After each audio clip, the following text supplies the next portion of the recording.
ഞാൻ ആരെയും white wash ചെയ്യാനോ വെള്ളപൂശാനോ ഒന്നല്ല. നിങ്ങൾ ഹായ്, എല്ലാവർക്കും നമസ്കാരം. അപ്പം എമ്പുരാൻ റിലീസായി 3-ാം ദിവസവും രാഷ്ട്രീയപരമായി കടുത്ത വിമർശനങ്ങളാണ് എമ്പുരാൻ നേരിട്ടുകൊണ്ടിരിക്കുന്നത്. ഇതിനിടയ്ക്ക് ഇന്നിപ്പോൾ കിട്ടിയതനുസരിച്ച് എമ്പുരാൻ വീണ്ടും സെൻസറിങ്ങിന് വിധേയമാക്കി കുറേ ഭാഗങ്ങൾ കട്ട് ചെയ്തിട്ടുണ്ടെന്ന് പറയപ്പെടുന്നു.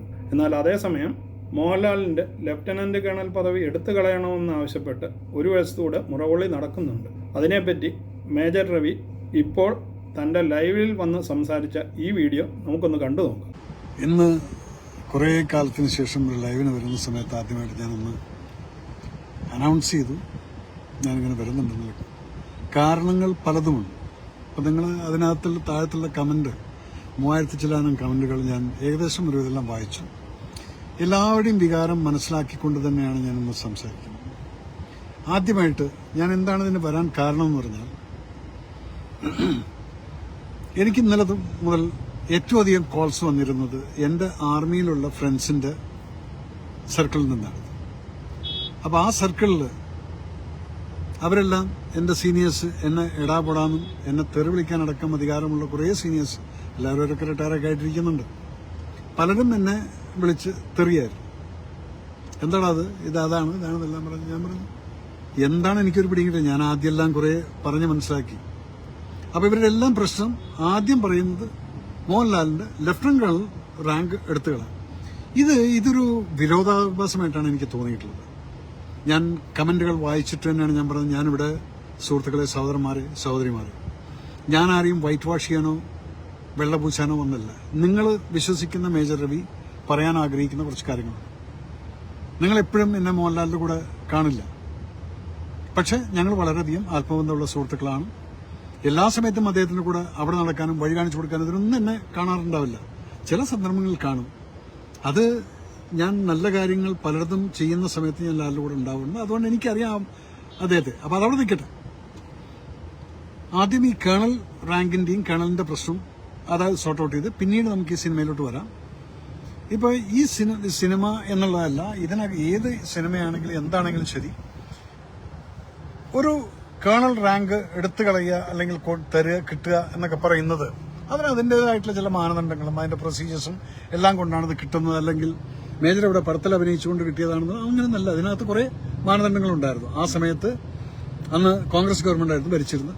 ആ സമയത്ത് നമ്മൾ ചെയ്തിട്ടുള്ള കീർത്തിചക്ര, കുരുക്ഷേത്ര എന്നുള്ള സിനിമകളെല്ലാം അവിടെ സെൻസറിന് പോകുന്ന സമയത്ത് MOD-യിൽ ഇങ്ങനെ ആശയം വന്നു, സൗത്തിൽ നിന്നൊരാളിനെ ബ്രാൻഡ് അംബാസിഡറായിട്ട് കിട്ടിക്കഴിഞ്ഞാൽ അതുപോലെ തന്നെ പെട്രിയോട്ടിക് ഫീലിംഗ് ഉള്ള സിനിമകൾ ചെയ്തു എന്നുള്ളതിന് മുകളിൽ അന്ന് നിങ്ങളെല്ലാം ഓർക്കും. And you all will agree that കീർത്തിചക്രക്കകത്തും നമ്മൾ ഒരിക്കലും ഭാരത് മാതാ കി ജയ് എന്നുള്ളതൊന്നും വിളിച്ചിട്ടില്ല. പക്ഷെ നിങ്ങൾ ഓരോരുത്തരും, രാജ്യത്തെ സ്നേഹിക്കുന്ന ഓരോരുത്തരും വിളിച്ചു ഭാരത് മാതാ കി ജയ് എന്നുള്ളത്.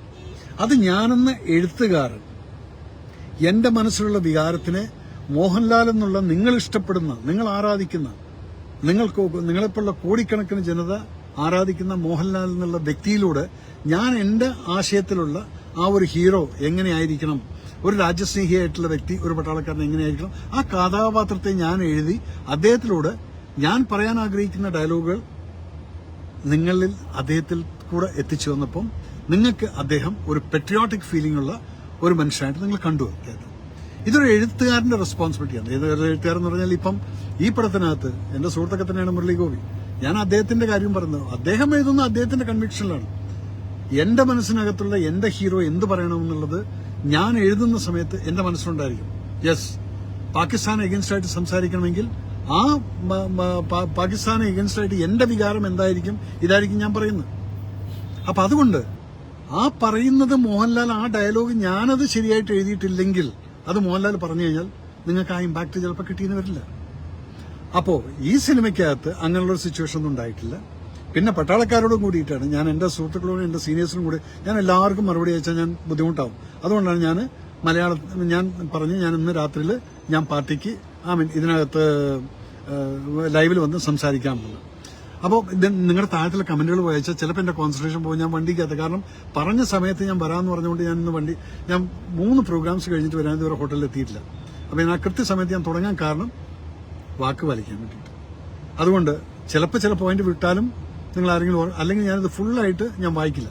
അപ്പം ഓണററി റാങ്ക് ആയിട്ടുള്ള ഈ കേണൽ, ലെഫ്റ്റനന്റ് കേണൽ എന്ന് പറയുന്നത്, ഇതെടുത്തുകള എന്ന് പറയുന്നത് നിങ്ങളുടെ ഒരു പ്രത്യേക മാനസിക വിചാരമാണത്.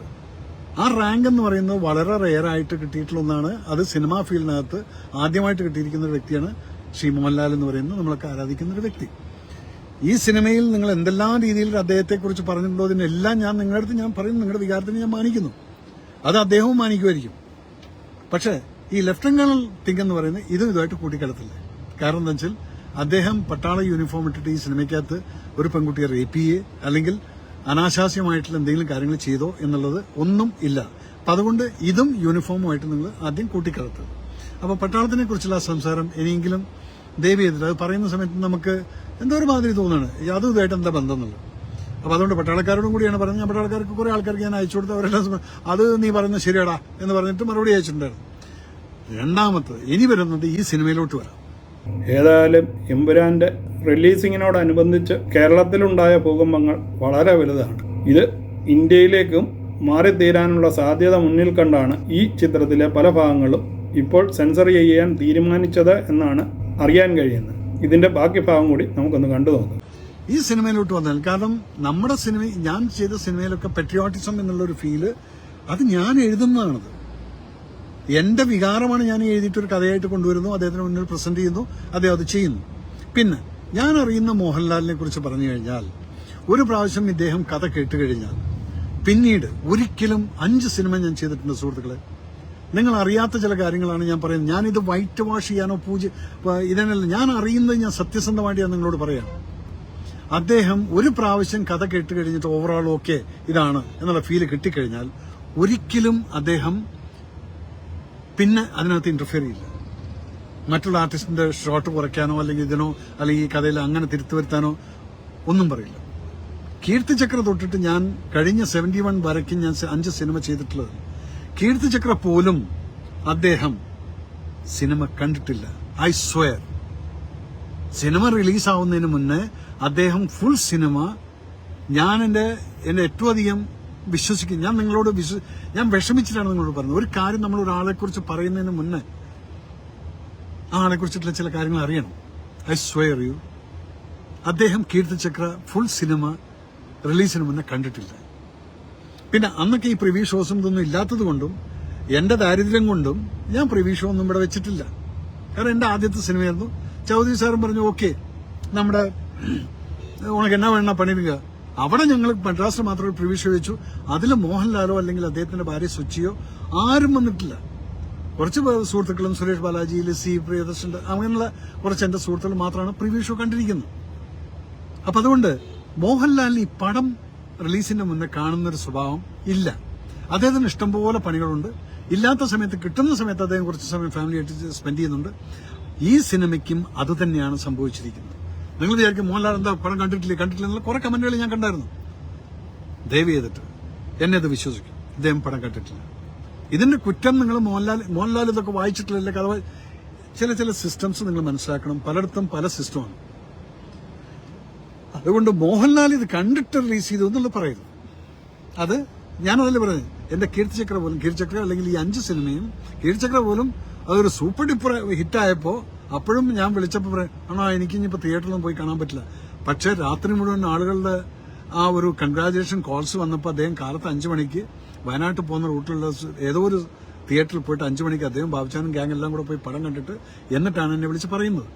ഓക്കെ, അപ്പോൾ അത് ഞാൻ ക്ലാരിഫൈ ചെയ്യണം. അദ്ദേഹം പടം കണ്ടിട്ടാണ് ഇത് ഇറങ്ങിയെന്നുള്ളത് എന്റെ സുഹൃത്തുക്കൾ, ഞാൻ BJP-കാരാണെങ്കിലും ശരി അല്ലെങ്കിൽ പെട്രിയോട്ടിക് ഫീലിംഗ് ഉള്ള ഓരോരുത്തരുടെയും വികാരം ഞാൻ മനസ്സിലാക്കണം. നിങ്ങൾ പറഞ്ഞതെല്ലാം അതിനാണ് ഞാൻ ഈ ലൈവിൽ വരാമെന്ന് പറഞ്ഞത്.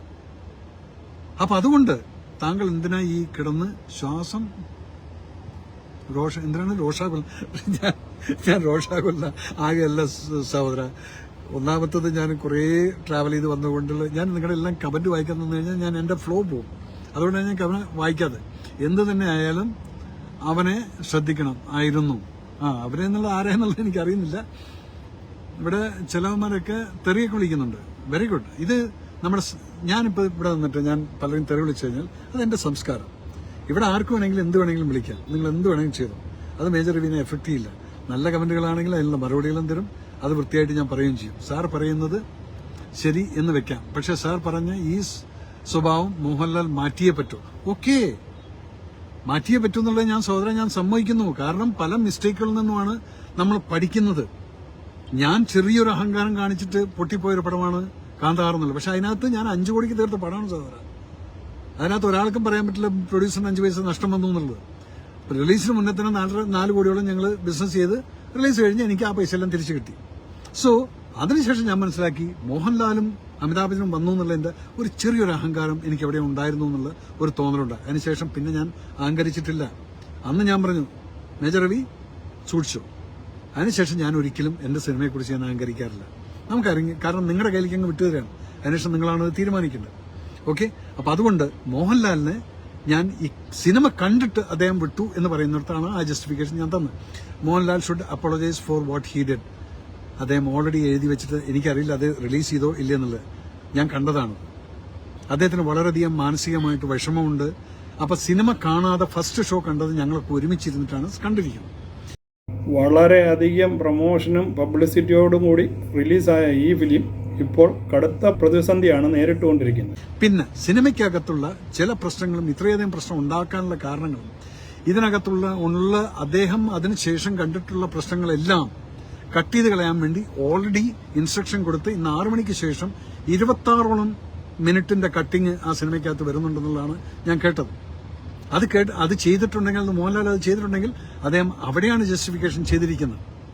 അപ്പൊ അതുകൊണ്ട് നിങ്ങൾ ആദ്യം മനസ്സിലാക്കി ഇദ്ദേഹം കണ്ടിട്ട് റിലീസ് ചെയ്തിട്ടുള്ള സിനിമയല്ല അത്. അത് ഞാനിപ്പോഴും എനിക്ക് ആധികാരികമായിട്ട് പറയാൻ പറ്റും. പിന്നെ ആ സിനിമയുടെ കണ്ടന്റ് പ്രശ്നങ്ങളുണ്ട്. എല്ലാവർക്കും വിഷമിക്കത്തക്ക രീതിയിലുള്ള പ്രശ്നങ്ങൾ അതിനകത്തുണ്ട്.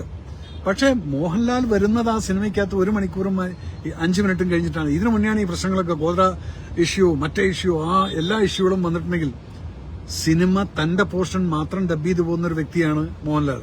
അവിടെ ഇരുന്ന് മറ്റുള്ള പോർഷൻസ് ഒന്നും കാണില്ല. അപ്പോൾ ഒരു സിനിമയെ ടോട്ടാലിറ്റിയിൽ കാണാൻ പലപ്പോഴും സാധിച്ചു എന്ന് വരില്ല. അതിനെക്കുറിച്ച് ചിന്തിക്കാം. ആദ്യമായിട്ട് കാണുന്ന സമയത്ത് പെട്ടെന്ന് തോന്നും, യെസ്, അയ്യോ ഇതെന്താണെന്നുള്ളത്. Mohanlal should apologise for this what people, otherwise people will hate him. Don't worry, ഞാൻ അറിയുന്ന Mohanlal will submit an apology to you all. Why? Because അദ്ദേഹം അറിയാതെ ചെയ്തതാണെങ്കിലും ശരി, അദ്ദേഹം അത് ചെയ്തിരിക്കുമെന്നുള്ള ഉറപ്പ് എനിക്കുണ്ട്. കാരണം അദ്ദേഹത്തിന് വളരെയധികം മാനസികമായിട്ട് വിഷമമുണ്ടായിട്ടുണ്ട്. കാരണം നമ്മളെല്ലാം സ്നേഹിക്കുന്ന ഒരു വ്യക്തി ഇതുപോലെ എന്തെങ്കിലുമൊക്കെ കേൾക്കുന്ന സമയത്ത് പെട്ടെന്ന് തളർന്നു പോകും. അതുകൊണ്ട് ഞാനിവിടെ അദ്ദേഹത്തെ വൈറ്റ് വാഷ് ചെയ്യാനും പൂജിക്കുന്നത്, ഞാൻ അറിയുന്ന മോഹൻലാലിനെ നിങ്ങൾക്ക് പറഞ്ഞു മനസ്സിലാക്കാമെന്നാണ്.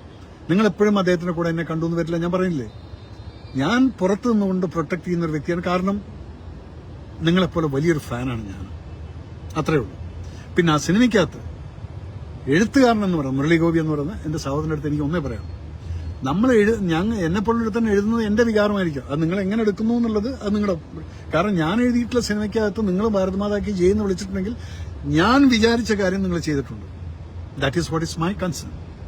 അതാണ് ഞാൻ ചെയ്തിരിക്കുന്നത്. അപ്പൊ മുരളി അത് ചെയ്യുന്ന സമയത്ത്, ആ പടം തുടങ്ങുന്ന സമയത്ത് കലാപങ്ങളിൽ മുസ്ലിം സഹോദരന്മാരെ പോയി അറ്റാക്ക് ചെയ്യുന്ന, ഹിന്ദു ശൂലം എല്ലാം കൊണ്ടുപോയിട്ട് അതൊന്നും ചെയ്യുന്ന കാണിക്കാനുള്ള ഗട്ട്സ് കാണിച്ചിട്ടുണ്ടെങ്കിൽ അതിന്റെ തുടക്കം മുതലേക്ക് എവിടുന്നത് തുടങ്ങി, ആ വണ്ടി എങ്ങനെ കത്തി, ആര് കത്തിച്ചു, എന്തുകൊണ്ടൊരു കമ്പാർട്ട്മെന്റിനകത്ത് 53 പേര് മരിച്ചുപോയി, കാരണം 4 വശത്തും വാതിലടച്ചു വെച്ചിട്ടാണ് ഈ ആളുകൾ അവരെ കത്തിച്ചു കളഞ്ഞിരിക്കുന്നത്. അപ്പൊ ഇതെല്ലാം കോടതി റൂളും സുപ്രീം കോടതി അടക്കം ശരിവെച്ച് ശിക്ഷയും കഴിഞ്ഞിട്ടുള്ള കാര്യം.